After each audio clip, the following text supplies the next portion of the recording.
और इस वक्त आपको लाइव तस्वीरें दिखाते उत्तर प्रदेश से नियुक्ति पत्र वितरण समारोह का आयोजन किया गया है। मुख्यमंत्री योगी आदित्यनाथ ने इस कार्यक्रम में शिरकत की है। चयनित कनिष्ठ विश्लेषकों को, औषधि विभाग के चयनित अभ्यर्थियों को और जो डेंटल डॉक्टर्स हैं, जो वैज्ञानिक हैं, उनको नियुक्ति पत्र वितरित किए जा रहे हैं। साल के बाद तो काफी परिवर्तन हुआ है। आप में से बहुत सारे लोग उस समय नाबालिग रहे होंगे,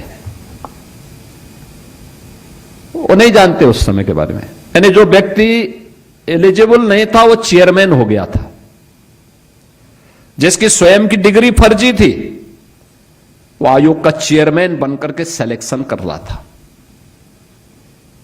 इस प्रकार की अराजकता होती थी, पैसे का लेन देन होता था, भर्ती नहीं हो पाती थी। हम लोगों ने देखा है कि 2017 में जब मैं मुख्यमंत्री बना तो मेरे सामने आया, मैंने पूछा भी भर्तियां क्यों नहीं हो रही है, तो हर एक भर्ती में स्टे था। हमने कहा स्टे का कोई कारण तो होगा। मैंने सबसे पहले उत्तर प्रदेश पुलिस बोर्ड को, भर्ती बोर्ड को बुलवाया, क्योंकि सबसे ज्यादा भर्ती होनी थी वहां। मैंने कहा भी स्टे क्यों है? उन्होंने कहा कोर्ट चाहता है कि भर्ती की प्रक्रिया पारदर्शी हो। तो मैंने कहा आप लोग क्या चाहते हैं? ये भर्ती की प्रक्रिया पारदर्शी क्यों नहीं होनी चाहिए? जो माननीय न्यायालय चाहता है उसके अनुसार नियमावली तैयार करिए, भर्ती की प्रक्रिया को आगे बढ़ाइए, न्यायालय में शपथ पत्र दाखिल करो। अगले 3 महीने के अंदर हमने सभी औपचारिकताएं पूर्ण की। माननीय न्यायालय ने, सुप्रीम कोर्ट ने हमें परमिशन दी। हमने भर्ती की प्रक्रिया प्रारंभ की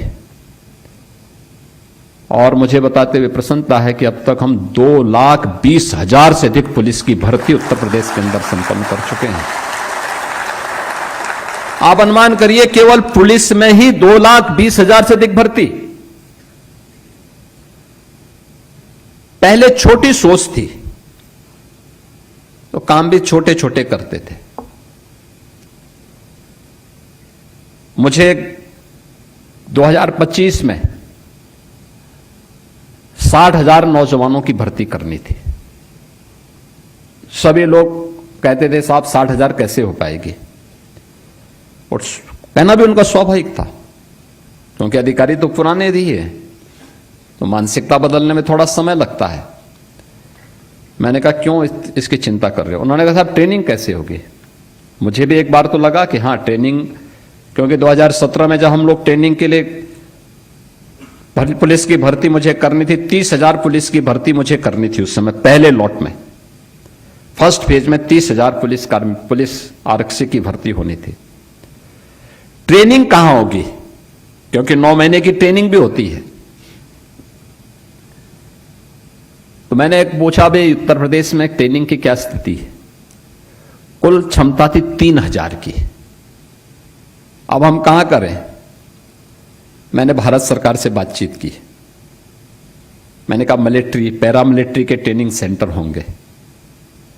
अन्य राज्यों से बात की और तब जाकर के हम लोग पुलिस की वो भर्ती पूरी कर पाए थे। ये 2017 की बात कर रहा हूं। और 25 में जब हमने भर्ती की, 60,244 नौजवानों का एक साथ भर्ती, और एक साथ भर्ती के बाद ट्रेनिंग के लिए बहुत सारे लोग ये मानते थे कि यूपी उनके पास आएगा गुहार करने के लिए कि ट्रेनिंग के लिए अपने सेंटर दे दो। मैंने कहा नहीं, यूपी अपनी ट्रेनिंग क्षमता स्वयं विकसित करेगा। और मुझे बताते हुए प्रसन्नता है कि अभी मैंने 26 अप्रैल को पासिंग आउट परेड के माध्यम से उन 60,244 नौजवानों को अब फील्ड ड्यूटी में भेज दिया है, उनकी सफलतम ट्रेनिंग के बाद।